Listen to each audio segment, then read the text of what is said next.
A U.S. airstrike on an Afghan hospital has killed 19 people, including 3 children. The attack, which took place on Saturday, heavily damaged a Doctors Without Borders trauma center in war-torn Kunduz while doctors were treating dozens of patients. Hospital officials said the assault lasted around 45 minutes. Fires burned some patients to death in their beds. 12 of the dead were staff members of the charity group. The U.S.-led military coalition in Kabul said the attack was launched against insurgents who were directly firing on U.S. service members and added one airstrike may have caused collateral damage to a medical facility. U.S. President Barack Obama offered his deepest condolences and pledged a full investigation into the incident, while UN Rights Chief Zaid Ra'ad Al Hussein raised the possibility of a war crimes investigation.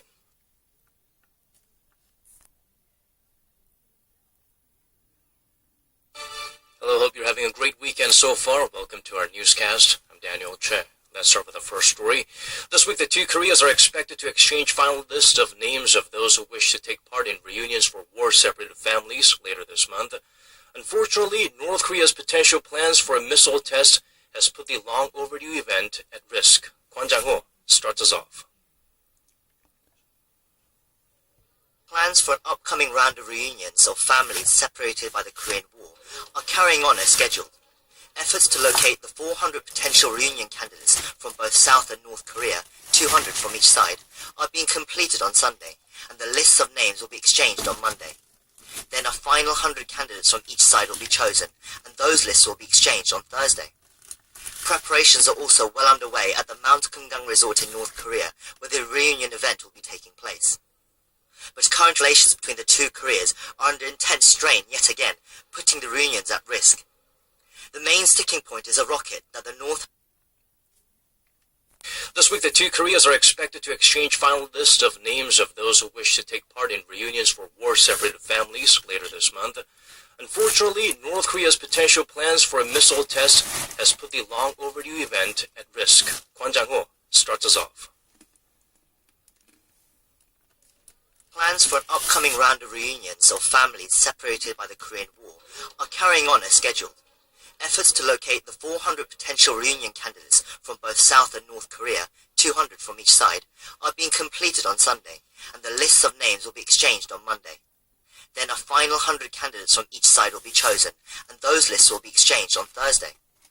Preparations are also well underway at the Mount Kumgang Resort in North Korea, where the reunion event will be taking place. But current relations between the two Koreas are under intense strain yet again, putting the reunions at risk. The main sticking point is a rocket that the North has indicated it will launch to mark the 70th anniversary of its ruling Workers' Party next Saturday. North Korean authorities claim the rocket launch is to put a satellite into orbit. But United Nations resolutions ban any launch using ballistic missile technology. So even if the North doesn't go ahead with the launch, the existing resolutions have already raised tensions with Pyongyang. Once UN Security Council resolutions were imposed, South Korea's relations with the North were strained even further. The deterioration of inter-Korean relations was an unavoidable consequence. North Korea has also been criticizing South Korea on other issues, taking particular offense at President Park Geun-hye's address to the UN General Assembly last week, in which she condemned the North's continued push towards nuclear weapons development. If this kind of confrontational rhetoric continues, everyone is in agreement that this whole deal could fall apart. Although the reunion event is just over 2 weeks away, it still seems unclear whether it'll go forward, making it less certain that the separated families will be able to see each other again. Kwon Jang-ho, Arirang News.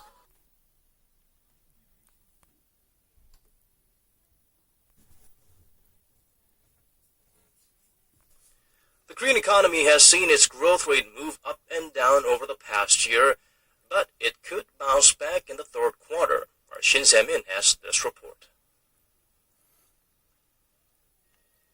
Korea's economic growth rate has gone through massive fluctuations every quarter since the first quarter of last year. After sliding from 1.1% in first quarter of last year, the figure has remained in the 0% range for 5 straight quarters now. Market watchers say the fluctuations are likely to continue, as they're predicting a rebound in the domestic economy in the third quarter of this year. Korea's industrial output rose 0.5% in August from a month earlier, the third month of growth. Retail sales, a key figure that gauges domestic consumption, inched up 1.9% during the same period, the second straight month of growth. Finance Ministry data also reflects an increase in investment. Investment in construction and facilities and equipment went up 3.5% and 5.7% in August. Despite the improved domestic data, exports are still on a downward slide, casting a long shadow over the export-reliant country. Outbound shipments continue to drop in September for a 9th straight month, down 8.3% from the same month last year. Experts say Korea's outbound shipments are likely to pick up slightly in October and November. Still, with the global trade volume continuing to dwindle due to slowing demand, the country's export outlook looks dim. One bright spot on the horizon may be the government's 2-week-long Black Friday event, created to mimic the North American holiday shopping season and the accompanying boost in sales.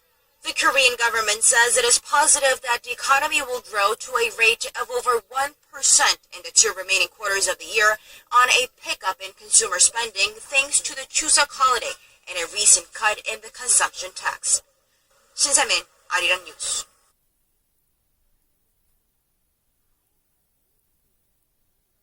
Is Korea's National Foundation Day, a public holiday that marks the founding of the oldest dynasty in Korean history. Koreans from all walks of life gathered in the heart of Seoul today to mark the occasion. Lee Soo-eun reports. According to legend, long ago, the godly sun Hwanu was looking down at the Korean peninsula from the heavens. Hoping to save the confused land of animals and humans, he opened up the sky and came down to land to lay foundations for Gojoseon, the oldest dynasty in Korean history. And today, Gaecheonjeol, also known as National Foundation Day, commemorates that milestone moment. Some 3,000 attendees have gathered here at Sejong Center for Performing Arts to mark the occasion. The event kicked off with a solemn salutation to the national flag Taegukgi, followed by the national anthem Aegukga that was performed by pauper singers and youth choir members. Prime Minister Hwang Kyo-an was also in attendance to give a congratulatory message. Dear citizens, we need a new rise for Korea, based on the achievements made since our liberation from Japanese colonial rule 70 years ago. Finishing off the Gaecheonjeol song, the participants gave their all for the 3 cheers of Manse, each one dedicated to the Republic of Korea, national harmony, and peaceful reunification.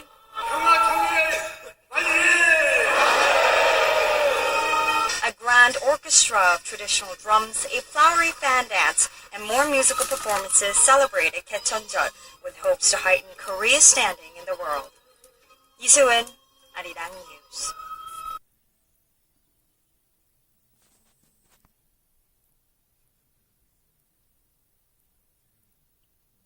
Seoul's ambassador to the United Nations says the UN Security Council could expand restrictions imposed on the transfer of luxury goods to North Korea if Pyongyang makes good on its threat to launch a long-range rocket.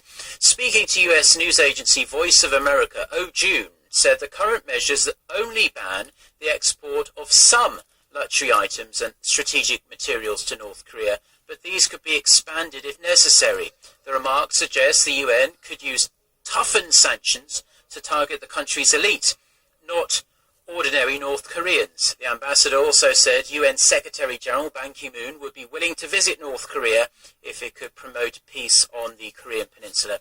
Now, there has been speculation North Korea is prepping for a rocket launch later this month to mark a key political anniversary. A launch would be in violation of UN resolutions banning the regime from such activity.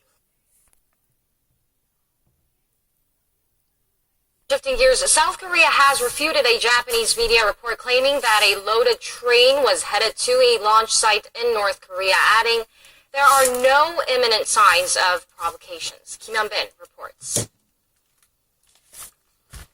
Korea's Unification Ministry said on Friday that there have been no imminent signs of a long-range missile launch by North Korea, despite a Japanese newspaper claiming otherwise.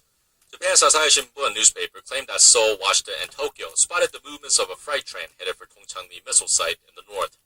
According to the report, the freight train appeared to have departed from a factory, but the details of the load have not been confirmed. South Korea and the U.S. are currently on watch against a possible long-distance missile launch around October 10th, marking the 70th anniversary of the founding of North Korea's ruling Workers' Party. Unification Ministry spokesman Chung Jun-hee called on Pyongyang not to conduct the provocation and emphasized that North's rocket launch will be a violation of UN Security Council resolutions, which banned the communist regime from conducting missile and nuclear tests. A Defense Ministry senior official indicated on Friday that the train's movements look to be part of normal departures that take place in the north, and that there are no signs that the train headed for the launch site. The official added that there are no imminent signs of a long-range rocket launch. Hyunbin, Arirang News.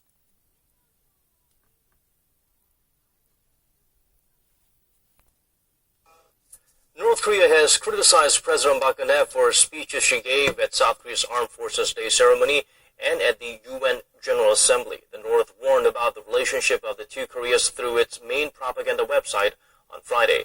According to 우리 민족끼리, if President Park continues to make provocations, the two Koreas will have to return to the state of their relationship before an agreement in August which ease South-North tensions. The website said Pyongyang previously warned President Park about confrontational nonsense in her keynote speech at the UN, but she continues to act thoughtlessly as she urged the North to stop developing long-range missiles and nuclear weapons at the Armed Forces Day ceremony. It went on to say this is all President Park's plan to ruin the Korea's relationship and blame the fallout on North Korea.